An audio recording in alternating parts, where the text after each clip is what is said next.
Spring Television. Ours it is.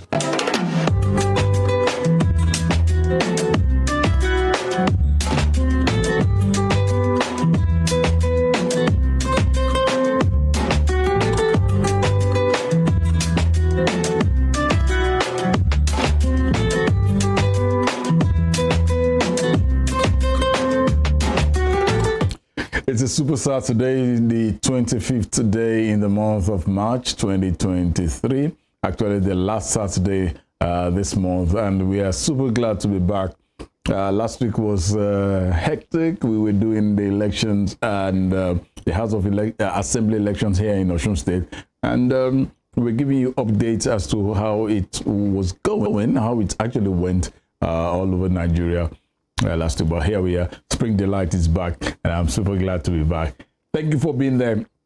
Western Spring Television is the station, and Tunde is my name. And obviously, yeah, I know you've seen this face before. Good to have Ajibs. That's the way I call her. So I'm so used to that. Ajibs. How you doing? Very well, thank you. Good. Beautiful morning to you, to everybody that is watching us out there. And yes, you're tuning to Western Spring Television on Spring Delight, and we do hope you have a delightful morning with us. No doubt about it. As always, you know, it's always a bumper package. Quite a whole lot of great stuff will be coming in very shortly. And the newspaper review will come up. Let's just look at some of the happenings in the dailies this morning. Right after Spring Delight, is there an Owambe?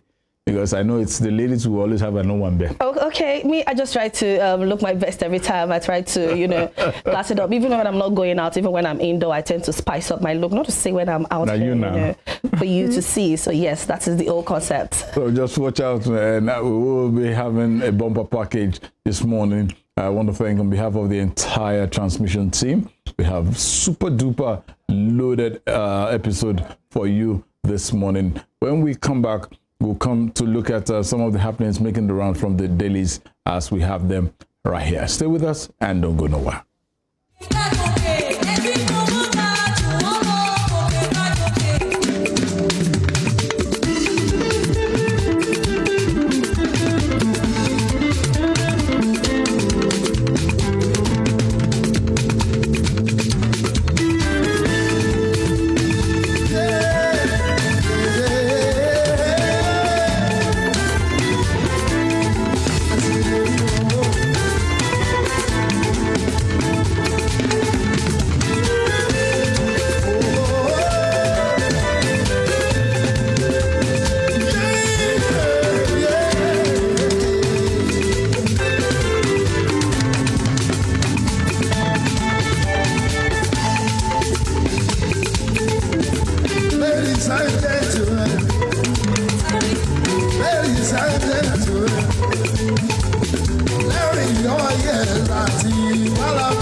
Seriously, that's one song by Tiwa Savage I love. Anytime, okay, it's one song whereby even if I'm angry, it gives you goosebumps. Look, Tiwa, good one. I get goosebumps. Oh, really? Yes. I don't know. Not because of you, Olatunde. I'm singing to myself right now. I wonder. When we came in, I actually said I was Tunde though. You didn't say, you decided to keep it that I thought you decided to tell the viewers my pet name. You don't think I should? There was a need for me to introduce myself. But oh yes, then my name is Ajibike Anjori Ojo. Co-anchor with today on Spring Delight every Saturday morning. No doubt about that. Let's move on the program this morning, and just as we told you that we have some major stories making the rounds from the papers that we have with us. I have the Nation newspaper. GPK, you got? I have Punch because I like it punchy. Yeah. I know she likes to punch. She does all the punching things. I want to welcome Dr. Omotosho, a former Dean, Student Affairs of the Federal Polytechnic, Ede, joining us on set. Most sincerely, thank you. Thank you very much for having me. And it seems as if the Naira thing issue is balanced with you now. Well, it's not. I'm to have some in my pocket. I'm just going to have some in my pocket. I'm just struggling to get. I don't know whether the two of you can disseminate cash to you. I'm not CBN. Oh my God! All right, let's start up with what are the stories making the rounds from some of the dailies that we have with us this morning. From the Nation newspaper, I will check out some of the headlines before we go into details. Naira scarcity, CBN EN in frantic moves to avert NLC strike.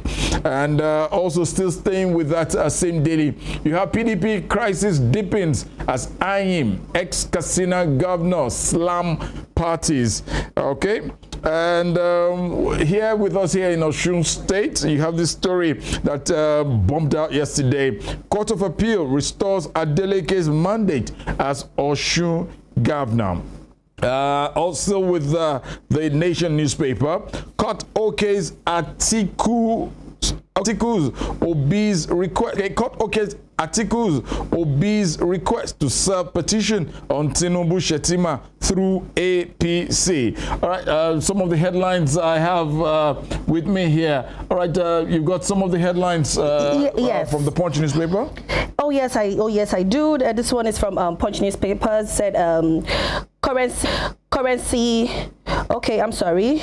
Sorry, my tab is hanging. Okay, 17 new governors to inherit 2.1 trillion and 1.9 billion debts. So I don't know. That's one amazing. Let me just start from the Nation newspaper, and let me come over to Dr. Omotosho here. Naira scarcity, CBN in frantic move to avert NLC strike. Now, the Central Bank of Nigeria, CBN, yesterday launched into what observers call frantic efforts to stave off the planned strike by the Nigerian Labour Congress NLC over Naira scarcity. The Apex Bank to open its vault for the commercial banks to access and circulate as much Naira notes as available.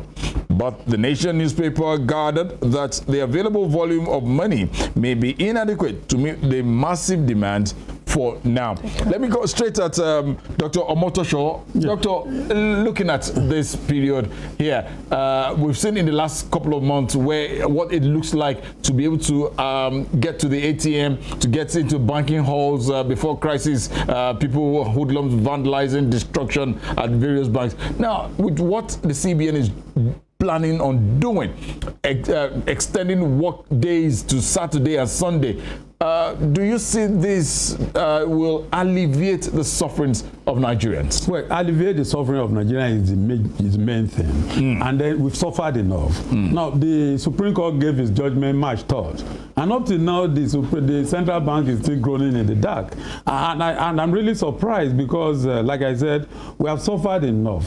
They should make these currencies available to Nigerians. And then it shouldn't take the intervention of the NLC, giving an ultimatum to go on strike before CBN will start. It shows that CBN was not prepared for this Naira redesign in the first instance. And then because they are not prepared, they are now moving from fire to, to fire. And it's unfortunate because where are the old currencies? Where are the new ones? If the new ones, you have to print it in De La Rue, like they told us before, is it not printed up till now? Two, what of the old currencies? Have they been mutilated? If they have been mutilated, you should tell us the truth. And in the first instance, like I said there before, we didn't force them to introduce this policy. It was based on their discretion. So why the suffering? Why the unavailability? I want to appeal that it is part of the problem of Nigeria, to introduce a new policy, and then how do you now ensure the new policy doesn't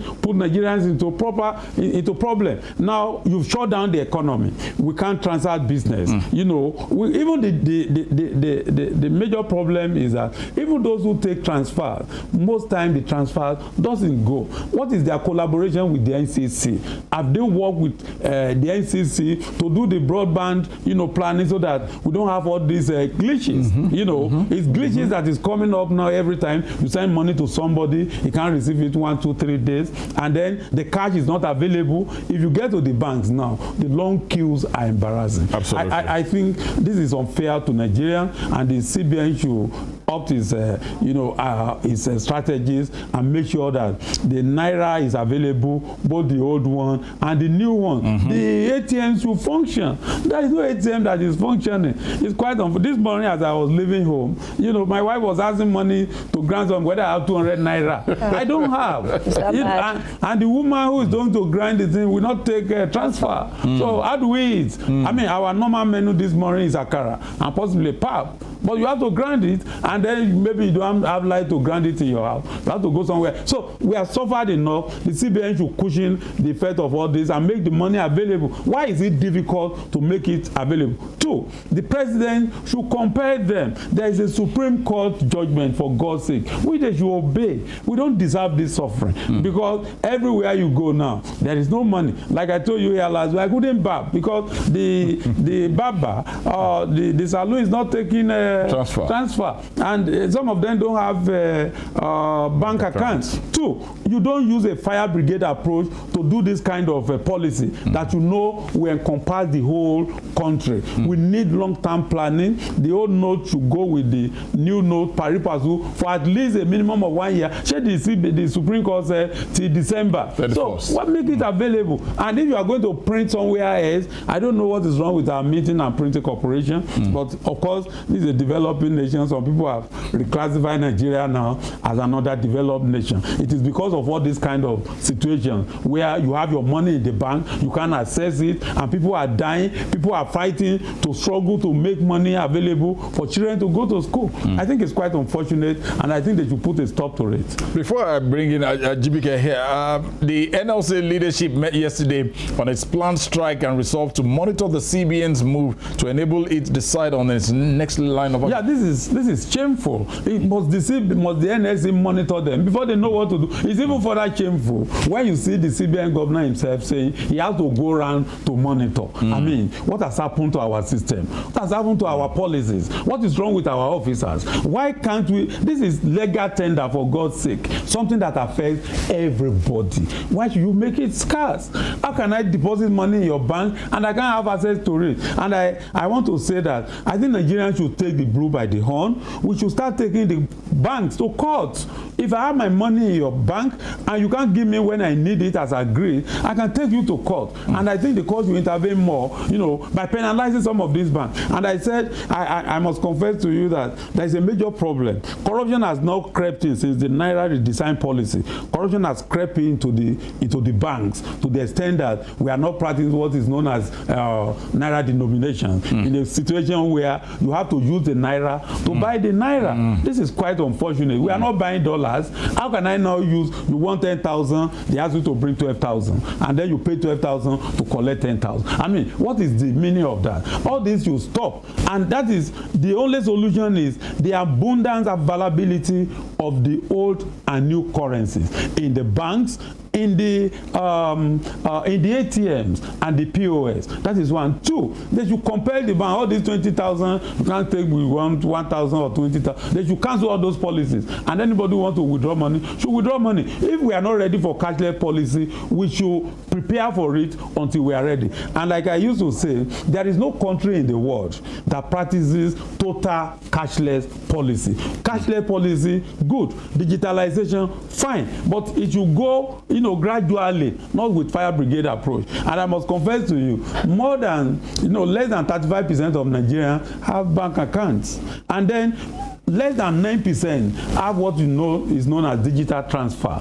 If we have that statistics that is confirmed, why are you forcing us to do what we are not prepared for? That is what is causing all this hulabaloo. And when you shut down the economy like this, Nigeria is losing a lot of money, and we need money to develop. And I think this policy should be reviewed properly, and then they should obey the Supreme Court and make the currencies available abundantly for Nigerians, for our commercial and private transactions. So Olatunde, I'm so sorry, I'm going to have an input there. Yeah. We understand, because this cashless thing is actually like the major problem right now that we are facing in Nigeria, and it is, I just feel like it is not even fair. We didn't have to prepare ahead, our mind ahead, like, okay, we are going to be experiencing this and all that. So now tell me, I mean, do you think this eventually, did you think it did us any good eventually? No, as good as the policy would have been, the timing was wrong. Oh, okay. The methodology was wrong, and then the competence of those who introduced the policy come to question.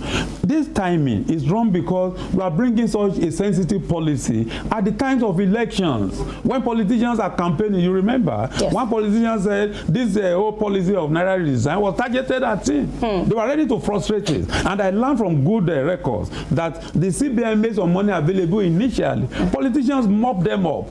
They mopped them up for their campaign, and so the masses, the greater population of the country couldn't have access to the money. So I think it's the timing and the methodology that was wrong. Methodology was wrong because you cannot say within 3 or 6 weeks, 6 months, all these things should be completed. We need more time, particularly with the statistics I've given you. Less than 35% of Nigerians have bank accounts, and less than 9% can do digital transfer. So which people are you targeting to actually make sure the cashless policy succeeds? And I've told you here that it is not possible for us to have a total cashless policy. There is no country in the world. If you go to the US now, you can still spend the naira, the dollar. If you go to the UK, they accept the pound on some cases. Although they will ask you, don't you have a credit card? If you say no, they will still take your card for little transactions. We should do the same thing here. We can't do a whole total cashless policy where nobody will be seeing the naira again. No, the answer is no. And since you have changed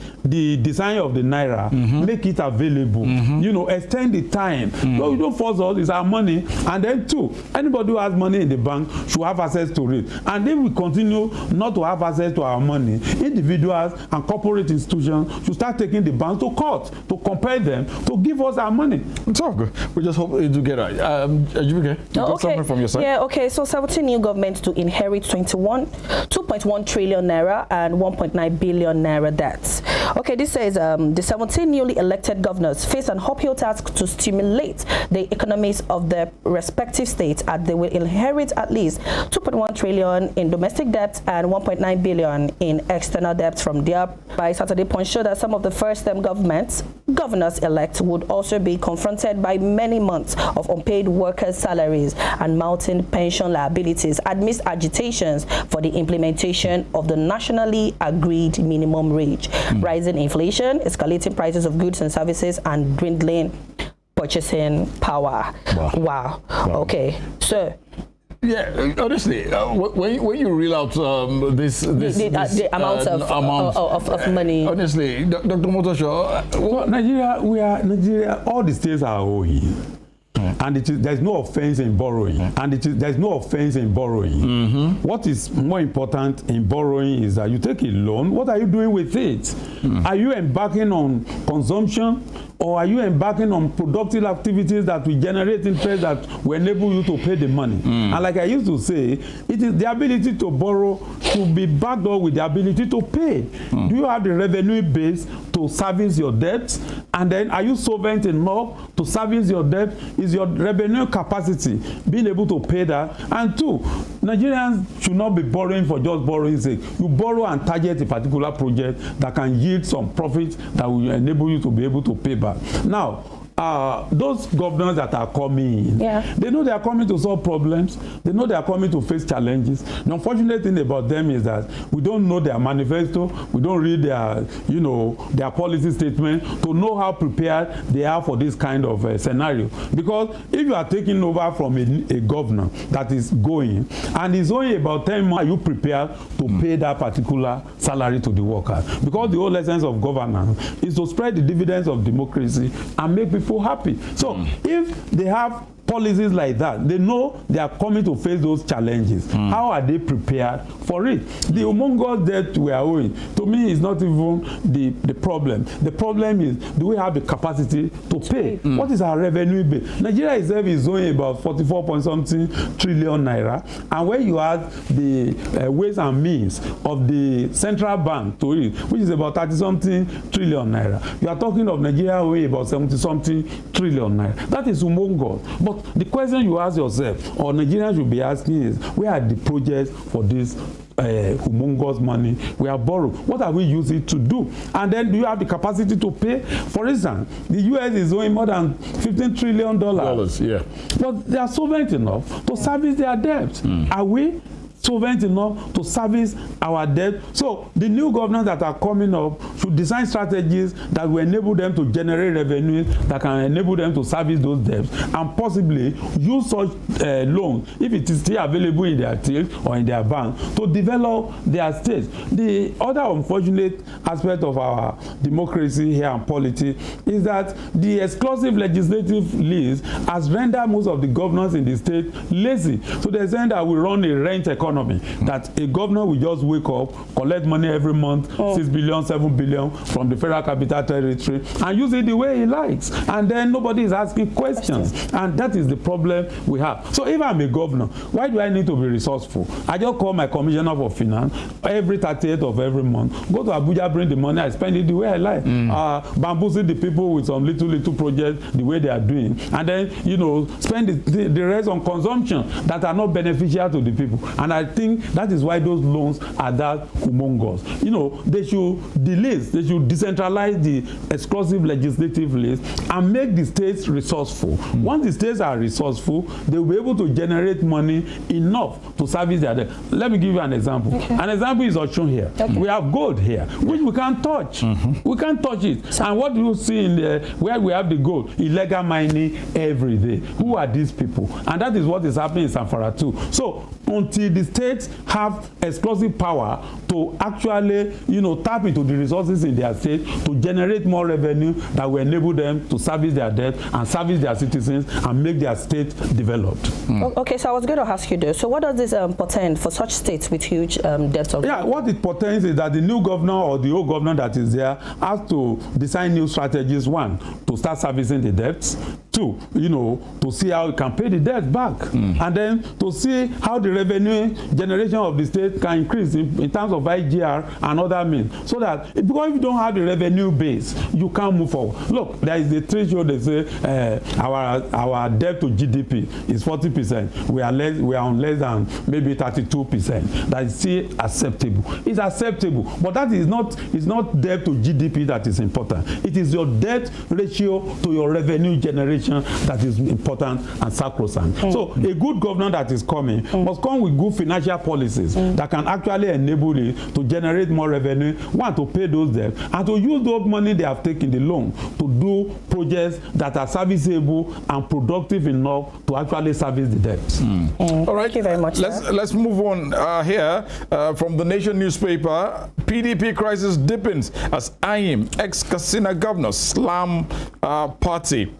I'll just take a brief from this the report here. The post-election crisis in the People's Democratic Party (PDP) appears to be deepening following scathing reactions yesterday from former Senate President Pius Ayim and the immediate past governor of Katsina State, Alhaji Ibrahim Shema, to their suspension by the party's National Working Committee.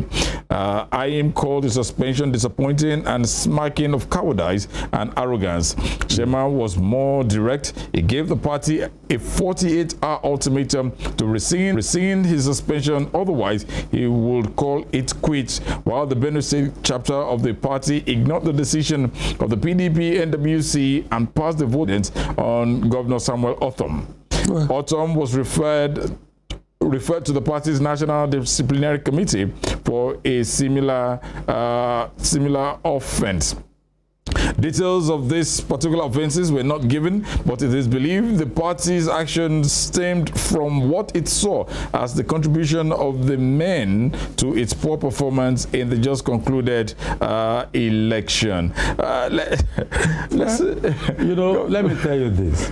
Until we start believing in the supremacy of the political parties, our democracy will continue to be in jeopardy.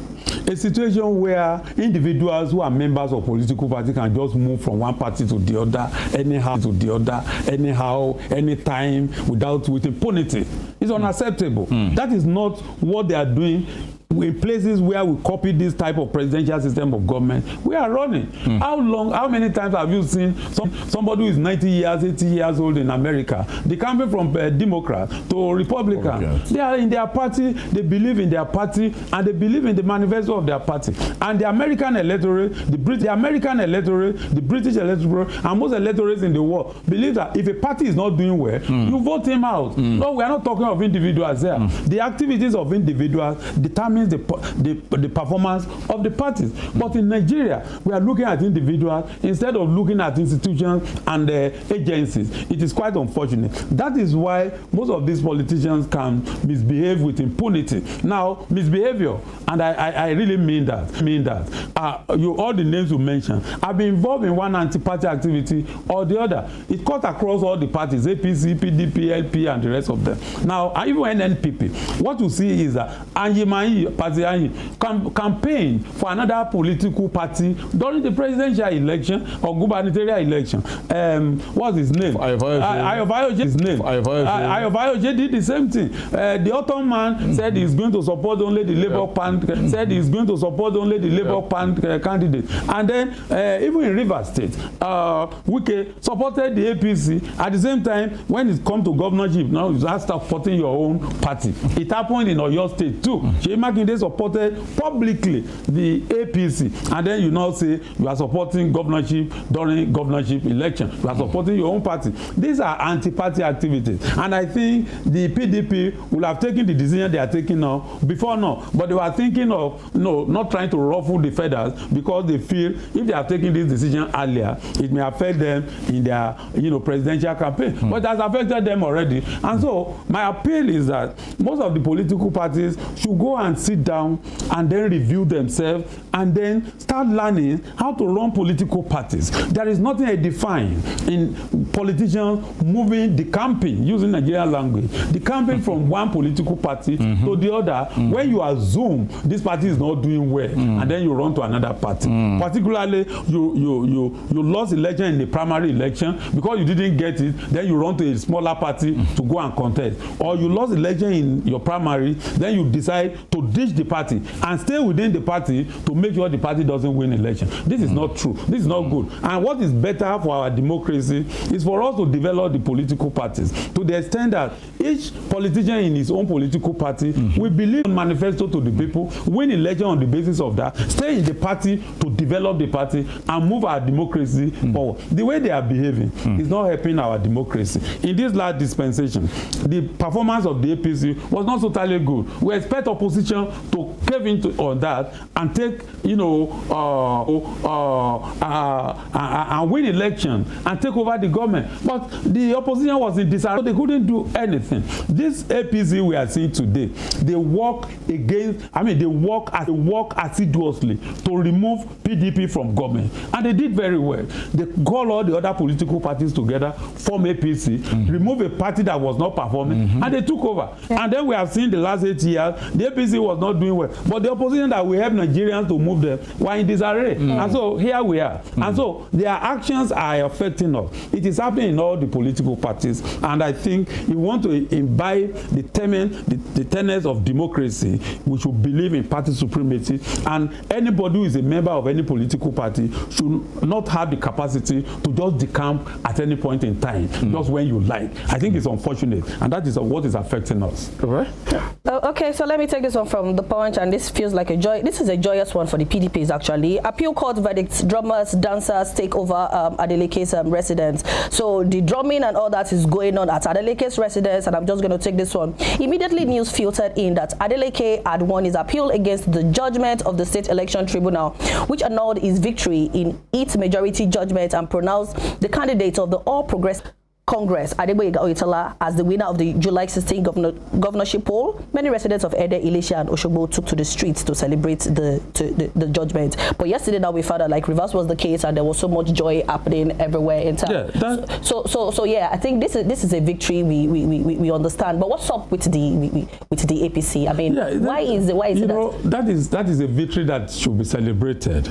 You know, it's 1-1 now. APC 1, PDP 1. They are going to the Supreme Court. That is the beauty of our democracy. You can have grievances about the election. Go to the courts, and that is what is civil. And I commend them for doing that. I congratulate Adeleke for winning this appeal court judgment, and I want to advise the APC. Okay. So if they want to appeal the governor, they can still appeal. The Supreme Court is there, but any judgment in the Supreme Court is final. So now, for the people jubilating, they have to jubilate. You know, they lost in the tribunal. Tribunal was like their language pepper them. So now they are happy. They are celebrating. They should be careful with the way they celebrate to move our democracy forward. You know, what Nigerians are doing is what has happened in Osun to me. I give Osun people kudos. I commend Osun people. That's what should be happening in democracy.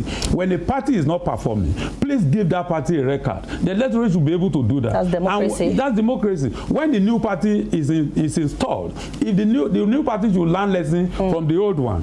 If it doesn't learn his lesson and is not performing, the same electorate should give them a record again in another 4 years. And so when we keep on doing that, we are going to balance up and we are going to have good democracy. I am sure, I'm 100% sure, if you bring an Oyetola back now or any of his accolades, they will perform better than before because the electorates have shown them, look, if you want to continue with this arrogance, we are not going to take it. And if a PDP continue, want to embark after all this hulabaloo, they want to slow down the level of their performance, the electorate will give them a red card again. That is what we call democracy. We have the ability to actually elect you and remove you. The power belongs to the people. That's how it should be. So I commend them. I commend Osun. If the whole country has been like Osun, we'll have been celebrating because once a party is not performing and you re-elect the party, you are not doing the polity any good. With what is happening, I think the electorates are getting more conscious. If you look at this election,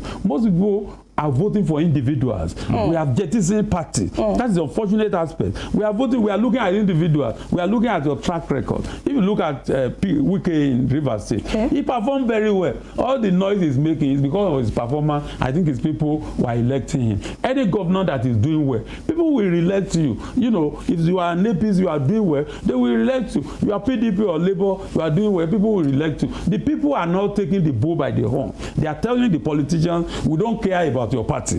We care about what have you done. So all those House of Assembly, National Assembly members, governors who didn't perform, some of them have been given the red card. Some of them, one way or the other, they are won back, but they have known that the electorates are angry with them. And so that is the only way we can develop democracy. And the best way is for us to be civil. Once you have infractions in the election and you are convinced you have go to court, the court will take the final decision. Okay, now I was going to throw this to you. I mean, the opposition party, the PDP took over the senatorial, the House of Assembly and all that. I mean, and the and the APC is almost like they do not have a stand here in Osun. Where do you think they got it wrong? Well, that is quite as good as it is equally not good enough. Okay. We need the opposition. The opposition must have its voice in a democracy for the democracy to be properly cemented. And we didn't have now, that. we thank God they even have one. God is 25-1. That one will now be the minority leader in the House. Otherwise,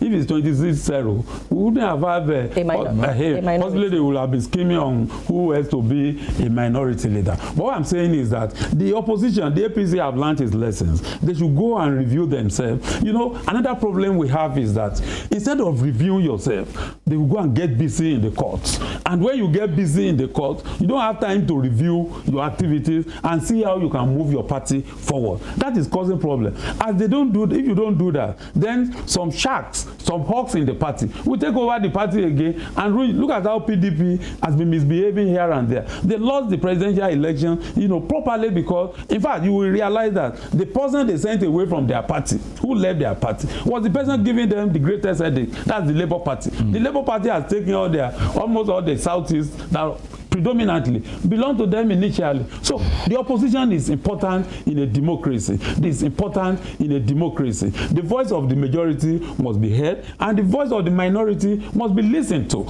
And that is the beauty of democracy. So seeing 20, it has happened before, and then, you know, it's not the first time. But I feel the politicians should be able to manage it. If they manage it properly, they should manage it to the benefit of the society, to the benefit of the masses. But it's not the best. And it just shows that both the opposition and the party in power should always do their job to convince the electorate to, you know, to vote for them. Because why is it? The APC needs to review itself. How do you lose all elections? Yep. 1/100. Okay. You know, all the House of Rep, okay, all the Senate, and then one out of the whole of the House of Assembly, and you lost the governorship. And then, to me, the party leadership of the APC should have resigned en masse and then allow new blood to take over that party to prepare them for election. This is a very good party, both at the local and national level. Why should some characters who feel they are in charge of the party destroy the party? And if you have failed woefully, why can't you resign? They will not. And it's because they didn't resign, then you see all sorts of pranks, all sorts of hulabaloo in the party, to the extent that they will not destroy the party like the PDP destroyed itself, you know, and will continue to be in opposition till further notice because of that. Today, I'm sorry, I just have to take this one more. Okay, the court cases, though, I mean, I just hear about what's it called? A pronunciation has been made, then they start going to court like, okay, I don't want to accept defeat for one reason or the other, because I just hear in Nigeria. I don't know if I've heard. It is peculiar to the third world countries, particularly to Nigeria. Oh, okay. As I'm talking to you now, 34 cases have been filed in Osun State within these last few days. And then the courts will be busy. You see? And then it's unfortunate. Nigerians should, you know, this thing is a game.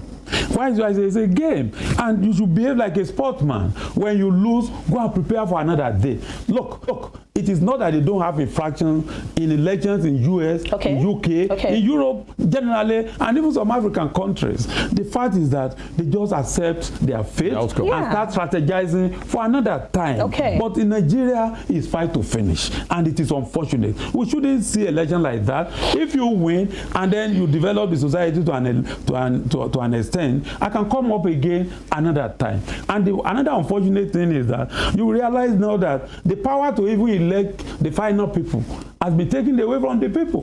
We conduct election, the electorate will vote for somebody, that person win election, the opposition will go to court, and court will turn the election based on facts and figure anyway. Because the court is the last arbiter for men. I mean, it's the last point of calling for any citizen. And it is good like that. But again, the power should belong to the people. If power belongs to the people, if there are infractions, let us have a rerun. And when we have a rerun, we know who wins, so that the electorate take the bull by the horn and determine those who govern us. But the way it is, because of the spate of litigations here and there, we have given that power to the Supreme Court indirectly. Because at the end of the day, it is when if they pronounce you as a governor, you are a governor. If they pronounce you as a senator, you are a senator. And that power has not been taken away from the people. And the court is the last point of call for citizens. We should not rubbish the courts. The courts are doing their work.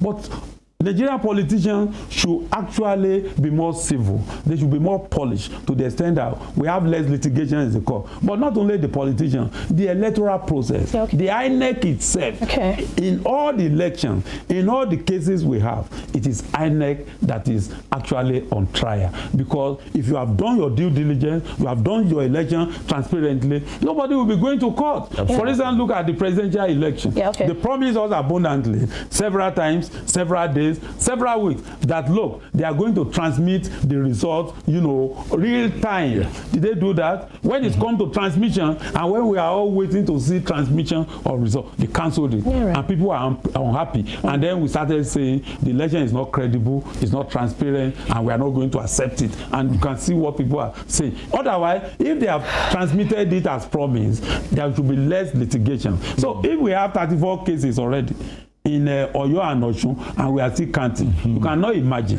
how many litigations we are going to have in the whole country, you know, 36 states and Abuja, Federal Capital Territory. And so the judiciary is being overwhelmed, and when they are overwhelmed, anything can happen.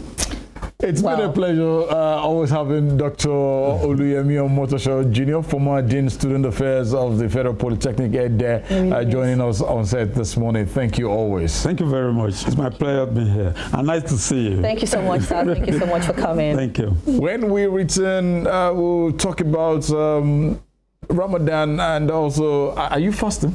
Okay, yeah, you're not a Muslim. Are you fasting? At this point in time, I am Abdul Aziz Olatunde. The fact that you've not had breakfast this morning doesn't mean you are fasting. That my first name, Abdul Aziz, really? Speaks that yes, I am fasting with the fasters. Okay. It's a holy month. It's a holy month, and so we'll keep it holy. We hope God will bless us this holy month. Amen. And remove all the shenanigans, you know, happening from our electoral process. Amen. When we return, we will be talking about the World Tuberculosis Day. We'll obviously have a Muslim cleric in the house joining us very shortly to discuss the tenets, the importance of Ramadan as well. It's still Spring Delight on Western Spring Television. Please stay with us.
The legendary Queen of Zazzau is best known to historians as Queen Amina of Zaria, an old walled town and capital of the Hausa state of Zazzau. Amina was a great warrior and the first woman to rule the ancient kingdom of Zazzau. Her 34 years as queen witnessed an unprecedented expansion of Zazzau by conquest. Queen Amina of Zaria belongs to the class of Amazons by the might of her army and her strings of conquests. She opened Zaria to trans-border trade and was said to have initiated kola nut cultivation in the ancient kingdom. the Hausa Muslim figure, was born in 1533 and died in 1610 at the age of 77 years. Folklores remember Aminatu, the Queen of Zazzau, as a brave, smart and talented leader whose giant statue now adorns the National Arts Theatre in Lagos, Nigeria, while many educational institutions bear her name. Western Spring Television identifies Queen Amina as a watershed character in history.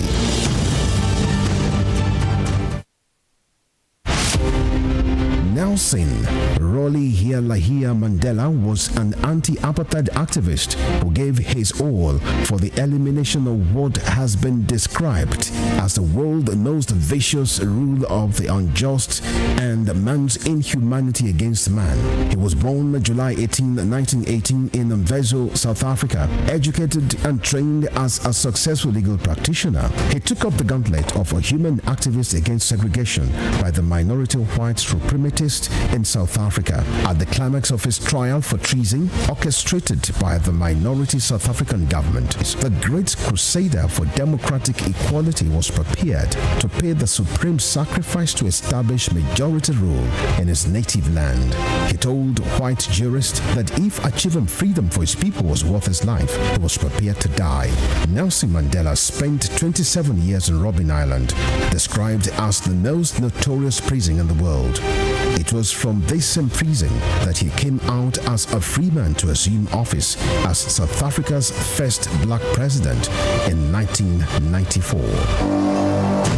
Western Spring Television identifies Nelson Mandela as a watershed character in history.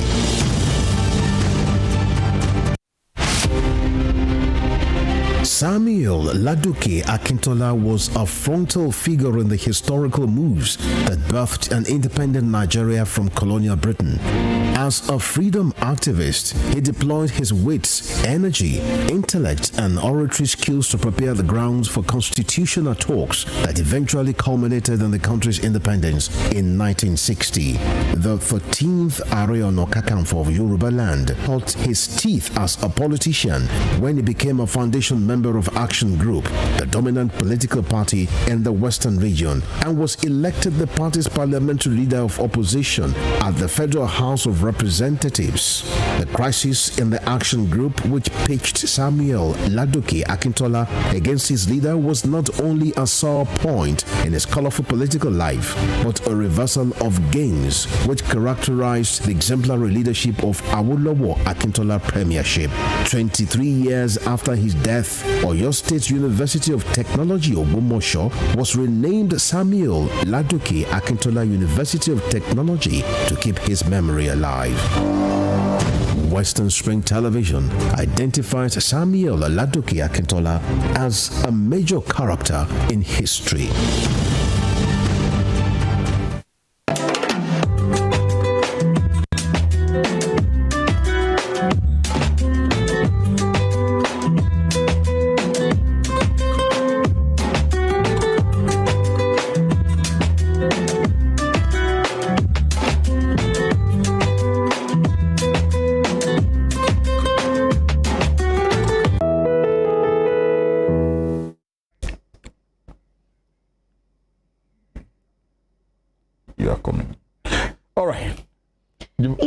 Welcome back to Western Spring Television, and this is Spring Delight. My name is Jivike Anjori Ojo.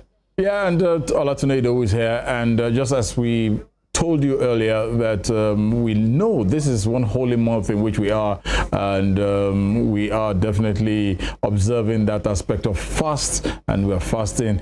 This is day 3 of us fasting. For those of us who are truly fasting, we know ourselves, but it's not something we need to put on our faces and tell the whole world. Having a name like Sheikh Abdul Aziz Olatunde Idowu. So okay, you have to go by a Muslim name when it's their fasting month, right?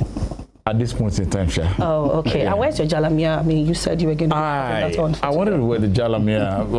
Fortunately, when I was doing the sari, this small, you mistakenly sold yourself. That kind of thing, right? To all our Muslim fathers and mothers and brothers and sisters, Ramadan Kareem. Ramadan Kareem. We have a guest in the house this morning, JBK. Yes, we have Mansour Aro, who is a dynamic life coach with a burning passion for human development, youth organizational and national development, an entrepreneur, a principal consultant, and prolific motivational teacher. He is an expert on the subjects of leadership, peak performance, and global capacity building. He is the CEO of a consultancy firm with a repertoire of capacity building service. It's a pleasure having you, Mansour, Thank you so much. joining us this morning. But before we engage you here, in the course of the week, one of our colleagues, Olayinka Ali, was somewhere in town, and she went about to get the feel of people concerning the Ramadan. We'll take that first, and when we return, we'll talk with Mansour Aro. Please stay with us. أعوذ بالله من الشيطان الرجيم بسم الله الرحمن الرحيم الله سعيد معنا اليوم ولا لهيد نصلي الحمد لله الذي هدانا لهذا والله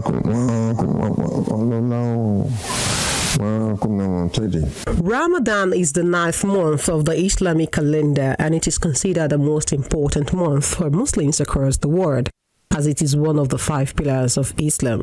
During this month, people fast from sunrise to sunset every day, abstaining from food, drink, and other physical needs. Aside fasting, Ramadan is a month tagged the month of prayer, forgiveness, self-reflection, and spiritual growth.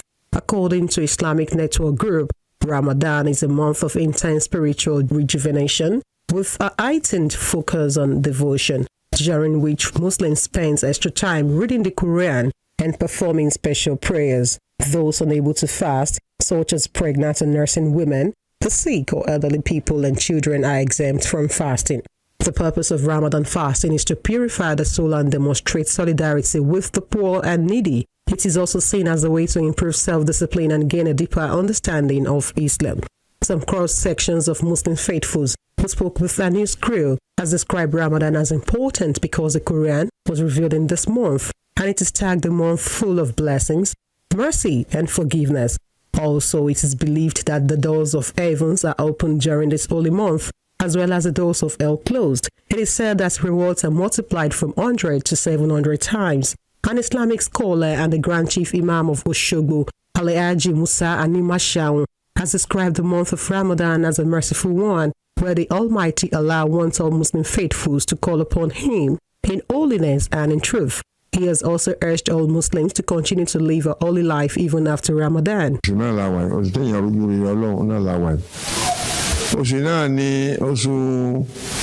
Tọ́jẹ́ àdìdì ọgbọ̀njọ́ àwẹ̀ tẹ́yàn fi gbà wọ́n tọ́jẹ́ ọ̀rọ̀ yẹn fún àwọn Islam tá a gbọ́dọ̀ mọ́ gbà ní ọgbọ̀njọ́ tí ó pè pérépéré ọlọ́mọsájà lè gbà délẹ̀ òun tá a fi gbà tó fi wọ́n ọlọ́mọsáṣẹ́ fún wa lọ́sàájẹ́ ìlà Muhammad. In her own view, Alhaja Muibat Anyowale said one of the importance of Ramadan is for Muslims to abstain from sins and seek the forgiveness of the Almighty Allah. The importance of Ramadan is to keep ourselves safe from sin, to stay away from what is not good, to seek Allah forgiveness from all sorts of habits that inculcate, that will make us just to stay away from sin. Similarly, Alhaji Shuaib Olatoye has admonished all Muslim faithfuls to fear the Most High and do His bidding in this holy month, because Allah grants all supplications in this month, as it is a month of mercy. The importance of the Ramadan is to fear Almighty Allah. Do of Almighty Allah, you will do it perfect. Don't of Almighty Allah, you won't. You know, this time around, Almighty Allah are forgiving sins simply because all of us that we are Muslim, we obey the commandment of Almighty Allah. That is why if you pray during this period, Almighty Allah will grant your prayer because you don't even go far to the sin. You are not a sinner. All this time around, you are born again in Islam. According to the Holy Quran, fasting is a reflexive exercise prescribed to become mindful of the Almighty Allah, and people who adhere to this feel closer to God during Ramadan. Olayinka Ali, Western Spring Television News. Thank you, Olayinka Ali, for that report showing us the essence of why we should observe this period and what this period symbolizes. And if you're probably just joining us, we have our guest who is an entrepreneur, a cleric, and I want to welcome Monsor Aro once again to the program. Thank you so much. So let's get down to the business of the morning. Ramadan is here, and we all know the holy month. It's tagged the holy month of Ramadan.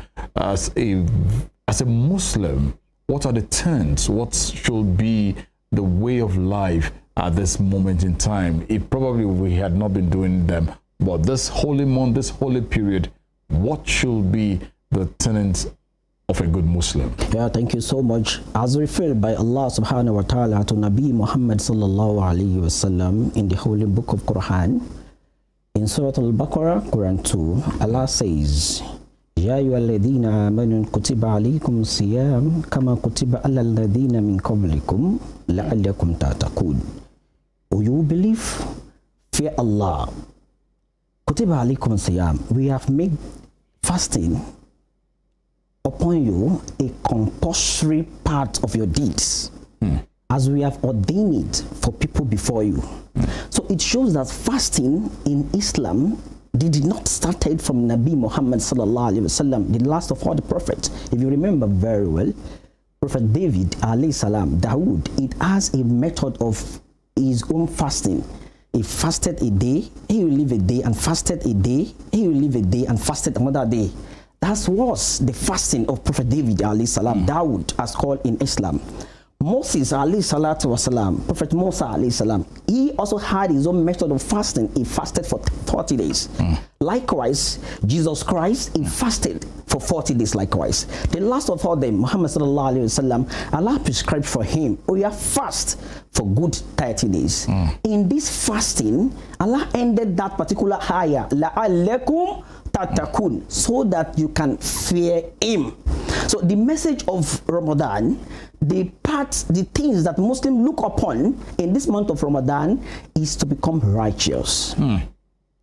Doing things in a way your gods want you to do it, not the way you want it. Living by what Allah subhanahu wa ta'ala has mentioned in the Quran.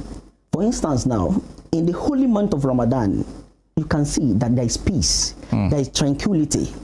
A father in the house now go home, listen to his wife, listen to all his children. What do you want this month of Ramadan? They share love, they share kindness, because the month is embedded with all sort of mercy. It's a month of mercy, month of blessings, month of reward, month of in which Quran was revealed to Nabi sallallahu alaihi wasallam. So in essence, Ramadan is a month of blessing to the world.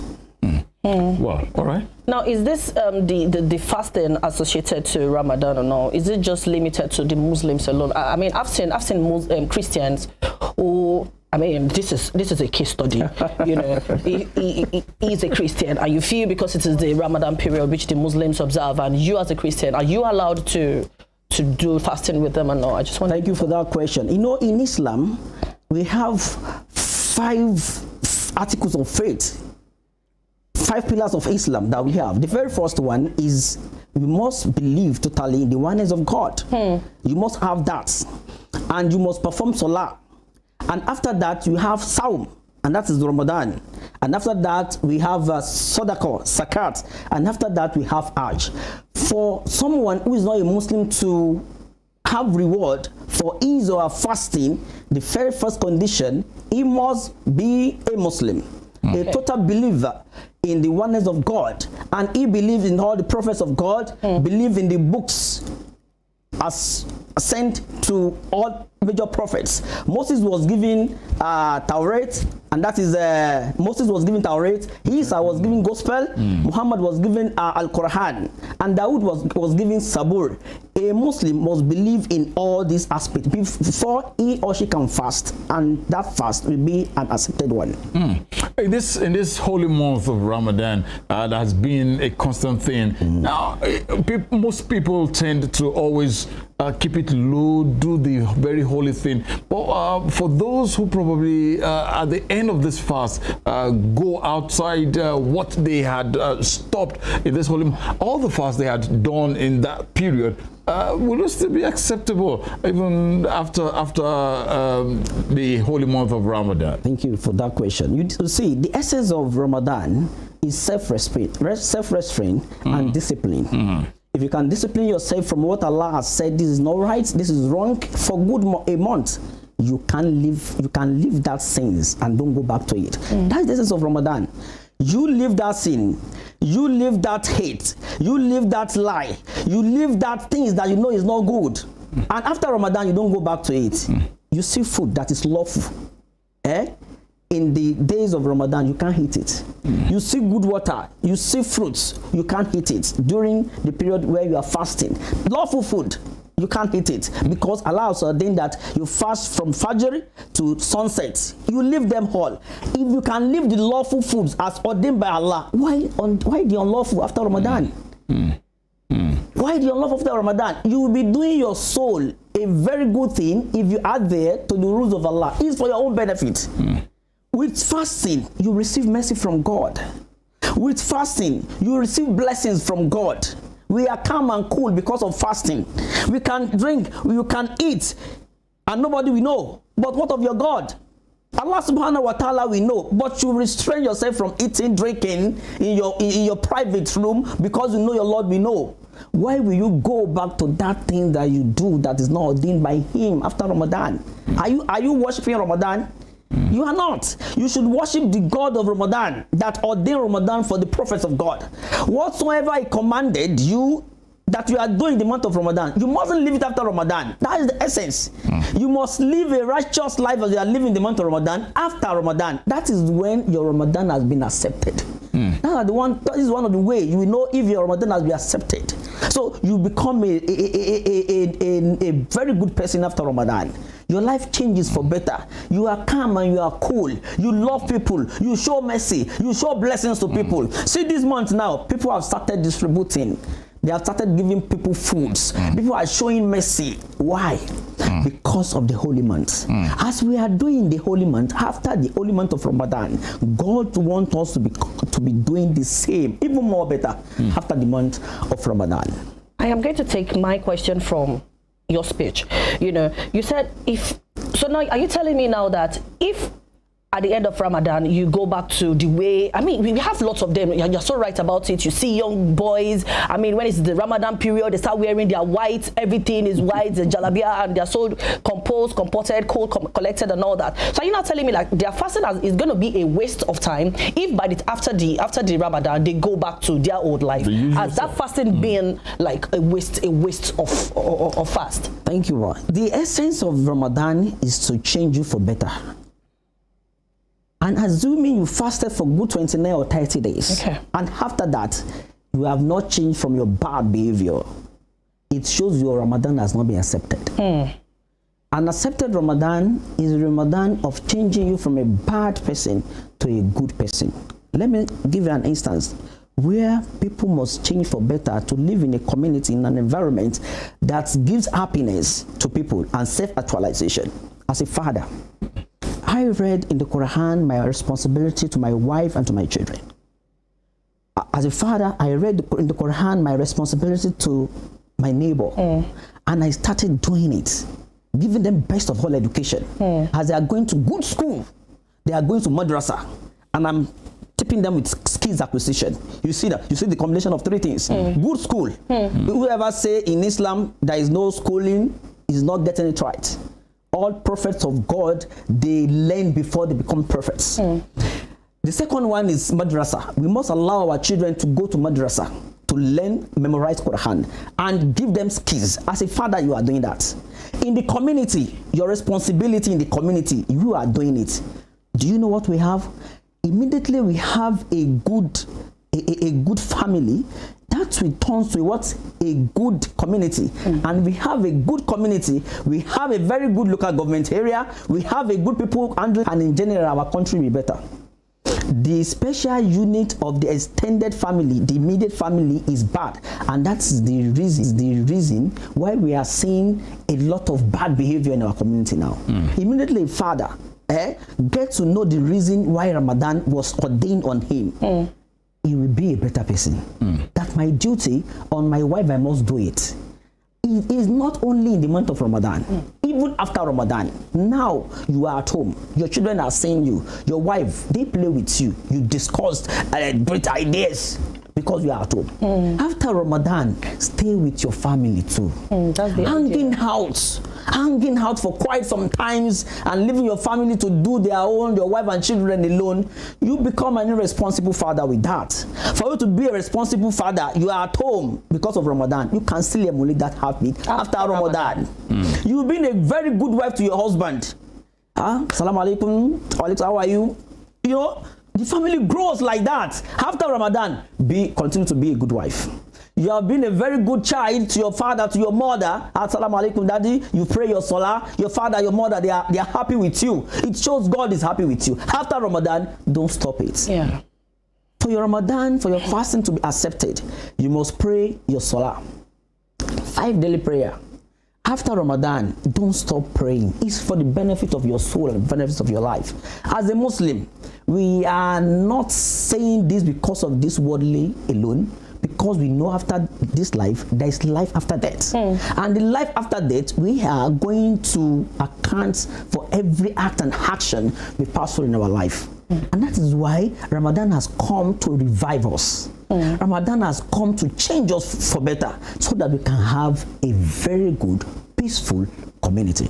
Monsuaro, it's really enlightening for those of us whereby we are not Muslim, but because of this period we are Muslims. So you have Laziz now. Now let's look at this period. I like this period. I'm emphasizing on this period. What role should Muslims play to the community? You stated that of the home, a father, the duties of a father, to the wife, to the family in general, and vis-a-vis. But to the community at this moment, at this period in time, what role should a Muslim play to the society, to the environment in which he or she resides or stays? Thank you. Let me start from this. Government alone cannot do it. And that is why in every family you have someone or somebody who God has given everything the family needs. In every family, you have a person that God has given the wealth, the influence to make other people in the family better. Only people are not doing it. If people start to see that this money is not only my money, it's the money of people around me, people tend to benefit from that money. In your community, there is no water. People are suffering from water. You can get a borehole there. It serves as Sadaqatul Jariyah for you. What do I mean by Sadaqatul Jariyah? Sadaqatul Jariyah means a reward you will get even after you are not there no more. It's a continuous reward. You can get a borehole. In your community, you have influence for a drainage that will make your community more neater. You can get it, you can do it if you have the power to do it. In your community, you have students who want to go to school, but out of poverty, they can't. You can support them. I can tell you, a brilliant student who don't have access to get the fund to collect JAMB can remain in that way forever and ever. With your simple 5,000 naira, you can change his or her life. Absolutely. A girl that's finished from her apprenticeship, she needs instrument to work. You can support it. You can support people with food. You can support people with advice. In your community, check what do they need and use your influence. It may not be you personally. You can drop out of it. Collect your friends. They can make hands with you and do good things to your community. Nabi sallallahu alaihi wasallam told us, you are not a Muslim if your neighbor is not safe from you. Your neighbor must be safe from you. You must be a Muslim people will like to live with. You must be a people that shows people you lead by example. There is one thing in which Allah subhanahu wa ta'ala has mentioned the qualities about Muhammad sallallahu alaihi wasallam. Allah says, "Laqad kana lakum fi rasulillahi uswatun hasana." Indeed, in Prophet Muhammad sallallahu alaihi wasallam, you will find good example to follow. In Muhammad sallallahu alaihi wasallam, with people who are not believers, then they loved him. Even some people, they bring their children to him so that he can train it for them. Because of the peaceful environment. There is one insinuation that Nabi sallallahu alaihi wasallam spread Islam by sword. No. Even in Mecca, when he conquered Mecca, he told them, those who want to accept Islam, they should, and those who don't want, please leave them. You see, you must live with your neighbor in peace. Let them know the benefit of Ramadan and discontinue after Ramadan. Thank you very much, Mr. Mansour. This has been really enlightening. But I'm going to take another one here. I mean, whenever it is the month of Ramadan, we come across some of them tend to use it as a time to extort. I'm sorry for using that word. Yeah. You know, you see a Muslim who is probably like at his store and he sees like, because now you're trying, you tell me now that as a Christian, there are some things you have to know about Islam for you to say you want to participate in their fast. Now, me that I am not fasting, I am a Christian. Then you see a Muslim who would come and be like, I am fasting, or you have to give me fruits, and it make it feel like it is a must. It is an obligation that I have to buy you fruit, beverages because you are fasting. Can you please clarify on that? You see, when you want to do sadaqah is voluntary. Yes, right. You do at your own will. And someone want to receive sadaqah too, you don't force people to give you. And the reward of giving will make somebody who has to give. You know, if you give, you have more reward as if you have fasted. And those who don't have, who in a way, they want to use on a brew to collect something from you because they want to say, we are fasting. It's not allowed in Islam. It's not permissible. Asking is not allowed in Islam. Yeah, it's not allowed in Islam. If somebody, for me, it's not allowed. Is that those who have, we identify those who don't have and give to them. Not that we will forcing people to give to you. Yeah, right. Yeah. Okay, that has been clarified. Moving on here, let's go a little bit spiritual. Okay. Because I for someone like me, I keep hearing this that once you sight the moon. And I wonder, how do you guys, how is this done? Because I don't know what time of the night I have to sit down where I'm trying to look out for the moon. How is this done? Thank you so much. No, in Islam is a religion that has a letter to the essence of people are departmental to each part of Islam. For instance, now, you know, our Salah is all about timing. You have Salah to Subuhi that you pray from 5 to 6:30. You have Salah to Zuhr that you pray from 12:30 down like that. You have Salah to Asri that you pray 3:50 down to 4 above. You have Maghrib to sunset, and you have Isha. It's about timing. We have scholars of Islam who are in that special field. They are trained on that. Before Shaban, they are there monitoring the sighting of the moon, monitoring it. And in Islam, we have a person that leads us throughout Nigeria, and that is Sultan of Sokoto. Whatsoever Sultan of Sokoto say, we follow. Because in every aspect of a religion, we must have a leader. As an husband, Alhaji Abdulaziz, you are a leader in your family because you're a father. You get it now. In every aspect of Islam, we have a leader. The Imam is the leader of the mosque. And if anything wants to happen, that they will communicate through the Imam. You see, when Sultan of Sokoto communicated, he communicated to the Imams of all states. And that you see the Imam of Oshobo land, may Allah be pleased with him, communicated to other Imams that, hey, the Sultan have called and we need to start fasting. So there are people who are assigned to monitor the sighting of the moon. Wow, that's amazing. And quickly, let's see, at what age can one partake in this Ramadan fast? Yeah. In Islam, we have an age that whenever you know the right thing, that this is right and this is wrong, this is right, this is wrong, and sometimes we tend to make them go with fasting, our kids, so that when they reach that particular period, it won't be too hard for them. Immediately you know what is right and what is wrong, fasting is compulsory upon you. Wow. Okay, so they say one is Ramadan Kareem. They say this another one is Eid Mubarak. Eid Mubarak. So I mean, what's the difference between those two, though? Thank you so much. Ramadan Mubarak is welcoming Ramadan. Okay, it is Ramadan Mubarak, not Eid Mubarak. Eid Mubarak is after the celebration of Ramadan. Oh, okay. After the 29 or 30 days, we have the celebration Eid al-Fitr. That is the Odun Kekere. Odun Kekere. Oh, I get it. That's Odun Kekere, Eid al-Fitr, and that is Ramadan. Yeah. That's for Ramadan. But when Ramadan comes, it's Ramadan Mubarak. They are praying for the blessings of Ramadan upon you. When you say Ramadan Mubarak, you say may the blessings of Ramadan be upon you. You know Ramadan is elated with a lot of blessings. Oh, okay. The world is calm. The world is cool. All those gra boys, they are gentle.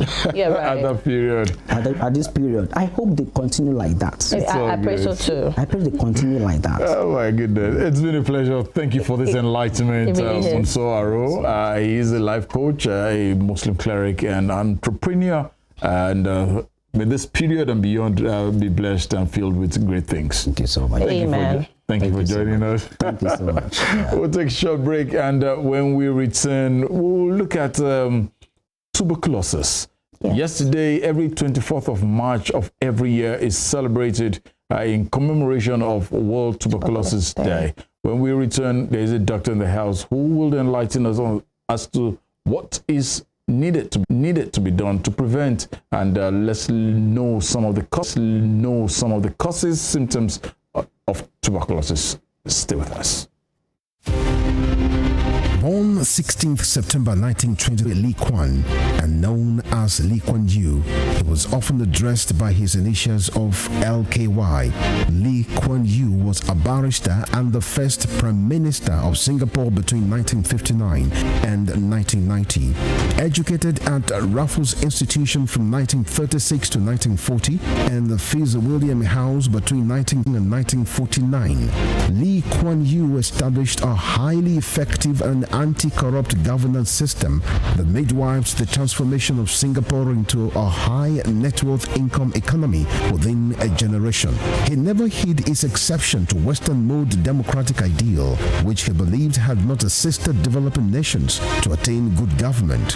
Before his death on 23rd March 2015, the People's Action Party, which he founded, had used its political influence to establish the United World College of Southeast Asia to expand his economic ideas among countries that constitute the Asian Tiger.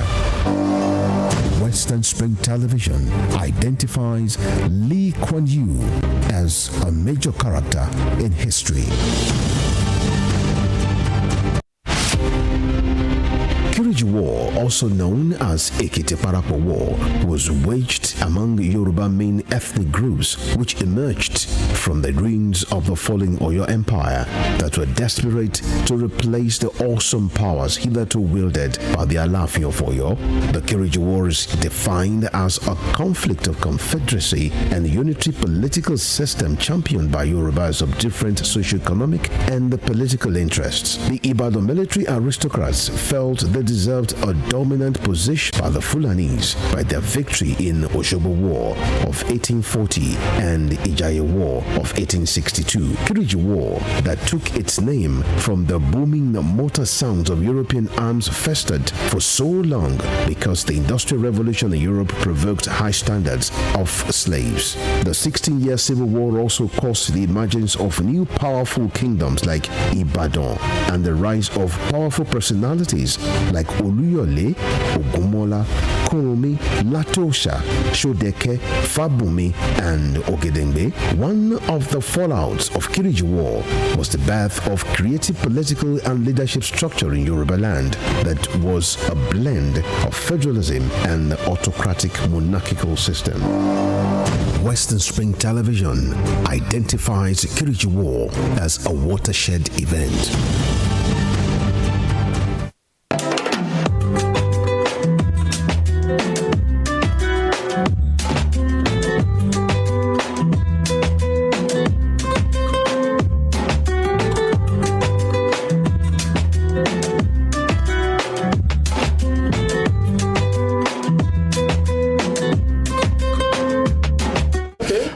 thank you for being with us, and gradually, as we coast home, next guest is seated with us. It's Tornado Ajibike Anjorin here. We are making sure you have a delightful Saturday morning, no doubt about that. And next we will look at something that is very paramount. Let's go a little bit in the health sector. Yeah, right. Yesterday, every 24th of March of every year is a day set aside by the World Health Organization as a day to commemorate the World Tuberculosis Day. And yesterday, definitely, it wasn't an exception, and it was a great one here in our dear state of Oshogbo. We have a doctor in the house, but before I bring him in, let me give you a brief summary of tuberculosis. Now, tuberculosis is an infectious disease, and it's among the most common causes of death worldwide. This is why World Tuberculosis Day was set aside by the World Health Organization to spread awareness, to spread knowledge and awareness of tuberculosis. The World Tuberculosis Day is commemorated annually on the 24th of March to sensitize and to raise public awareness about the social consequences of tuberculosis, also to step up efforts to end the global tuberculosis epidemic. The theme for this year, which actually we're still in it, the theme is Yes, We Can End TB. Yes, obviously we can end tuberculosis. With us in the house this morning, it's a pleasure to have Dr. Abiona Odeyemi, a chest consultant. Yes, pulmonologist. Yeah, thank you for a consultant with Union Teaching Hospital. Thank you, Doctor. Thank you for joining us. Thank you very much for having me. All right, for coming. Let's get down to the business of the morning. Yesterday was a great day, but before we go into what happened yesterday, for the benefit of those who probably were wondering, tuberculosis, it's known to an extent, but please give us a clearer picture. What is tuberculosis? Now, thank you very much once again. Tuberculosis is an infectious disease and it's caused by the organism Mycobacterium tuberculosis. It's a bacteria, so that's basically what it is. An infectious disease primarily affecting the lungs, and it's caused by the bacteria called Mycobacterium tuberculosis. Wow. So how can tuberculosis be prevented though? Now, tuberculosis can be prevented simply by avoiding people living in conditions that actually favor the transmission. And what are these conditions? For instance, living in overcrowded spaces actually favors the transmission, so you need to avoid staying in overcrowded places. You also need to ensure that you actually eat well, you are well nourished, because if you are not well nourished, it means therefore that once you contract the organism, then you come down with the disease. Okay, of course, other things that increases one's chances of having the infection includes cigarette smoking, for instance. So people who smoke heavily, they are greater risk of developing the disease. Also, immunosuppressive illnesses such as HIV infection also increases the chances of having tuberculosis. So tuberculosis can therefore be prevented by ensuring that we avoid these risk factors. Okay, so some of the risk factors is what I've just mentioned earlier on. Now, I know you stay in overcrowded environments, and probably one person has this breathing in that aspect. Now, aside that, are there other ways tuberculosis can spread within human beings? Now, among human beings, the way it spreads is simply by if there's someone that has the infection and the person coughs or sneezes, yes, or even talking really in an environment where there are, other people, then one can actually contract the infection. And we contract the infection by actually breathing normally, because it's an aerosol-based infection, and this means that, of course, you get the organism by actually breathing in the organism. So once you are in an environment that the air has a high concentration of the organism, then your chances of actually having the bacteria is is high. So basically, when somebody has TB and the person coughs around you or sneezes around you, and then you inhale the air containing the organism, then one can contract the bacteria that way. Wow. Oh, okay. So is there you have tuberculosis, is there an incubation period for someone who has it to get better? Yes, thank you very much for that important question. Now, before I respond to that, the way I would like to answer the question is this. Now, it is one thing to have the bacteria. Okay. It is another thing to come down with the disease. So in terms of incubation period, it means therefore that you are asking that is how long will it take to manifest the symptoms and signs of TB. I must tell you that it could actually last years. Whoa. Yes, it could last years because most times, once an individual inhales the organism, your immune system tends to curtail it. Okay, so there's a kind of containment by your immune system, such that once your immune system contains it, so the disease doesn't actually manifest. So only like 10 to 15 people will eventually manifest the disease in their lifetime. Okay, yes, and that could take years. Okay. In fact, most times it's years after. Okay, but if the immune system is really down, of course, if the immune system is overwhelmed, then of course within a short while the disease can manifest.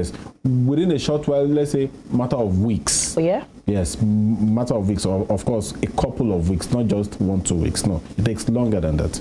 Dr. Odeyemi, for now, let's because of our viewers, let's not scare them a little bit, because I probably will ask, I hope you're not breathing, you're not sneezing, I'll be careful, but that's on the lighter really? note. You just took it in earlier on. But you know, if I must respond to that, I just said that only about 10 to 15% of people who actually get the bacteria eventually come down with the disease in their lifetime. And I eat healthy, so that means a lot of people will not come down with it. I mean, so the things that will determine whether you come down with the disease or not, I mean, the most important aspect is your immunity. Okay, yes, and also probably if the concentration of organism inhaled is really high, and then it overwhelms your immune system. But most times people are actually able to just contain the bacteria and it remains dormant for the rest of their lives. So how do one inhale that it gets really high to the extent that you just start coming down with the symptoms as soon as possible?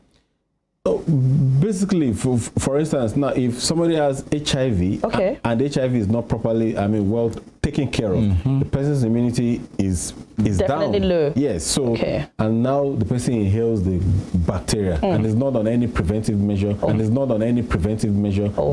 as such. Definitely such a person will come down with the disease. If let's say someone is on cancer chemotherapy, you know, those drugs also tend to lower the immune system as well. So I mean, if somebody has breast cancer, for instance, and then is on cancer chemotherapy, that will reduce the immune system. So once the person inhales this organism, then the person is is most likely going to come down with the disease. Although some other people don't have obvious evidence that their immunity is actually down, but then they still come down with the disease. I mean, such people, for instance, it may just be the fact that they are not well nourished. Yes. It may also be because, like I said earlier on, the amount of organism, the volume, concentration of the organism being inhaled by this individual is so much that the immune system can actually not deal with it at that time. Dr. Biono, let's look at what the theme for this year's commemoration, Yes, We Can End TB. What are the steps being taken from professionals like you, from WHO, to get, can I say to get rid of this, if it's possible? Now, you asked about steps being taken by professionals first, of course, before other aspects. So for us as professionals, what the most important thing we can do is to make sure that any opportunities we have to talk to people, we need to enlighten them about this disease, how it spreads from person to person, and how it can be prevented. Also, our professional association, for instance, I'm the Secretary General of the Nigerian Thoracic Society. Okay, so we actually do a public enlightenment, by doing health talks, also newspaper publications like yesterday, quite a number of newspaper publication actually, brought up news about TB just to enlighten people. We, like I said, also do a lot of health talk and of course counsel people on what needs to be done to actually contain the spread of the disease. On the part of the government, of course, I must say that yes, the government is doing a lot. Okay. But it's just that we still want the government to do a lot more. When I say government is doing a lot, for instance, of course, the government and our partners. For instance, the treatment of TB is actually free. Oh, okay. Yeah, anybody who actually is confirmed to have tuberculosis simply needs to go to the hospital and get drugs for free. The other thing that's being done is that, for instance, anybody who is a TB suspect, that is somebody who has been coughing for, let's say, up to like 2 weeks, okay, the person simply needs to walk to the nearest health center and get tested for tuberculosis. And as the test done, just the sputum is submitted, and this test is free. What is a sputum? Sputum, of course. Sputum is yes, the speed. Somebody else might not just know. Yeah, you know? Okay, so sputum is actually, when you cough, there are times you bring up what looks whitish mucus production coming down from your lung. That's it. So all one needs to do is to submit that to the hospital. In fact, our health centers all over, this test is actually done free of charge. Okay. And then once the person is confirmed to actually have the treatment, is also available. Free as well. The person will be given free drugs to be taken for 6 months. So you can see that is one way that government is really trying to contain the spread. Also, you would agree with me that you would have seen on radio and TV adverts about TB. If you have cough, visit the nearest health center. Yeah, so a lot is being done in this regard to make sure that we end the scourge of TB. Okay, so I was reading this one online. It actually caught me. You said you are a pulmonologist, and I saw this one that says, what is the difference between tuberculosis and pulmonary tuberculosis? Is there a difference between those two? Okay, thank you very much for that question. When I was talking about tuberculosis earlier on, I said that the disease primarily affects the lungs. Okay. When you say pulmonary, most times you are referring to the lungs. Oh, I see. Okay, so pulmonary TB simply means TB of the lungs, and most times, because something we inhale, it primarily affects the lungs. However, it can affect other parts of the body, the skin, lymph nodes, abdomen, even bones as well. So it can even the brain too. So it can affect a lot of organs in the body, but primarily it affects the lungs. And the one that affects the lungs is what is referred to as pulmonary tuberculosis. However, tuberculosis is just a general term for all forms of the disease, including pulmonary tuberculosis. Dr. Abiono, what's the proportion of TB patients in Osun State? If we probably have an idea. Proportion. Is it, how large is it? Is it large, or just took the heart of me? Or what was it like? Percentage, right? The percentage, yes. Well, I don't have figures often right now, but you see, there's something I'm sure. You see, earlier on I said something. Is one thing to have the infection, is another thing to have the disease. Okay. Nigeria as a whole, Osun State inclusive, is regarded as a TB endemic region. Oh yeah? Yeah, TB endemic, meaning that TB is prevalent. There's a lot of TB in our society. Oh yeah? As a matter of fact, Nigeria is one of the 8 countries in the world that is responsible for 2/3 of the world's population of TB. Oh, wow. Yeah? Yes, Nigeria as a whole, one of 8 countries in the world that is responsible for 2/3 of the entire TB in the world. Okay, so now I said earlier on, the infection is indeed different from the disease. As a matter of fact, a lot of us, probably have the infection, but it is there dormant. Okay. A lot of us. And don't forget, I said earlier on, just about 10% of people will eventually come down with the disease. So in a TB endemic region like Nigeria, the truth of the matter is that a lot of people may actually have the infection. But how many people indeed have the disease? That's a different thing entirely. Yeah, so quite a number of people have the disease, but the truth also is that the disease tends to be underdiagnosed. And that's why a lot of public campaign is actually going on at the moment to ensure that anybody with cough should actually visit the nearest hospital to get tested to be sure whether this is TB or not. So my answer to you is that yes, quite a large number of people have the infection. a much smaller number, of course, have the disease. Yeah, but I can't give you the specific figure right now. But just know we're a TB endemic region. It is as simple. I mean that TB is common in our environments. Oh my goodness. I was watching a video there where I saw some tuberculosis patients. You know, they have like they're so down, like Baba, can you just put that all on the screen? Yeah, you know, I would really. So I mean, when it gets to that stage, do they really survive it? Because that is quite scary to see. I mean, just take a look. Just take a look at your screen. Do you get to see people like this that is eating so deep within them? Yes. Wow. See people like this. Now, yes, I see a lot of people like this. I must say that one of the symptoms of tuberculosis itself is what? Weight loss. Weight loss, that's one of the symptoms. However, let me also add, okay, I mentioned earlier on about, I talked about risk factors for tuberculosis, and I talked about what? Poor nutrition. Yeah, okay. Okay, so you would agree with me that for this kind of person, for the most part, this person was actually even lean before now. Okay. Not really healthy. Not healthy, not well nourished at all. Okay, people who are of the low socio-economic class are those who are really at increased risk. Okay, yeah, so such people, even from before the TB, okay, the person may actually be lean too, because he has probably not been eating well, okay, is of the low socioeconomic status. Now, with the TB infection, one of the symptoms also is what? Weight loss. So the person is definitely going to look like this, losing weight.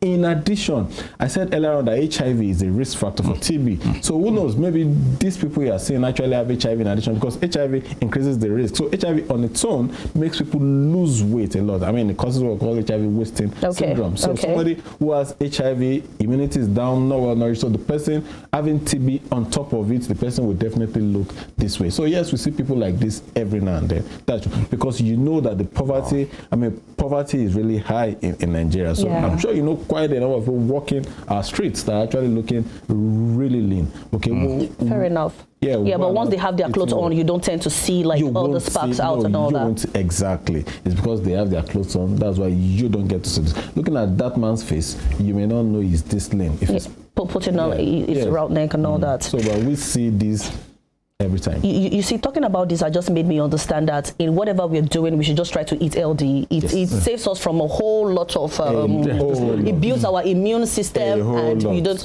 my mom doesn't, since I've known that woman, she doesn't fall sick. She eats everything fresh from her garden. There is fresh vegetables, there is ewedu that is fresh. Honestly, corn. Eating well can actually help in preventing the disease. And lots more, right? And lots more, and a lot of other things. Yeah.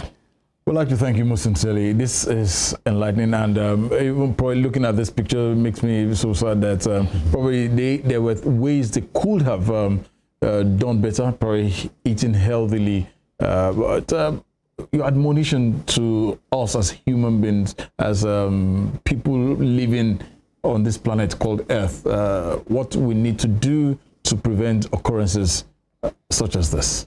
Okay, now what we need to do to prevent this, really, it actually goes a long way. It is it's really broad. Okay, starting from us as individuals and also up to the government level. Okay, remember I've talked about people of low socioeconomic standing in our society. Okay, so the government really needs to do a lot to actually improve the living standards of people. I said earlier on that to have this disease, people would need to stay in crowded rooms. It's the poor man that will actually, be in a congested place in the first place. It's the poor man. It's the same poor man that will not have enough money to actually eat well. Okay, so you see that this has a lot to do with poverty. Also, education is also key. Okay, because preventing TB also is closely related to preventing HIV. Okay, so meaning that a lot needs to be done too about counseling people on how we can prevent HIV, because it's one major thing that actually reduces one's immunity in addition to to not eating well. Okay, so really what we really need to do is to try, is for the government to try as much as possible to actually improve the living standards of people. We should also enlighten people. Once you have cough, the cough is lasting up to 2 weeks or even any duration at all in somebody who has HIV, then the person needs to visit the nearest health center and get tested. Once it's positive for TB, treatment is free. So we should just encourage people, because we know also that a lot of our people also do not like visiting government hospitals. So one thing we can also do to try and end TB is to encourage people that once you have the symptom, please visit the nearest health center. Government has made provisions for the diagnosis and treatment of TB across all health centers. Thank you, Dr. Abiona Odeyemi, for this insightful enlightenment you have shared with us today. And thank you, because I know how it was getting you open here with your very busy schedule. Thank you most sincerely. All right, Ajib, it's about that time. We'd like to thank you most sincerely once again for being there with us on the program this morning. Spring Delight. I was almost saying Rave Gang. Oh, okay. Yes, you are Spring Delight on Western Spring Television. Yes. It promises to get better. Next week, Saturday, from 9 a.m. till 11, we'll be back again to serve you the very best. Tunde Idowu is my name. Yes, and before I go, I mean, remember, do not waste your life in the process of, you know, this whole political, everything that is happening. That is one. And secondly, is the month of Ramadan. Please show some love to everybody around you. Let them know, like, yes, there is peace in the month. And thirdly, remember to eat very well. It boosts your immune system. No doubt. You know, yes, my name is Ajibike Anjorin Ojo. Thank you for having us this morning. Good morning.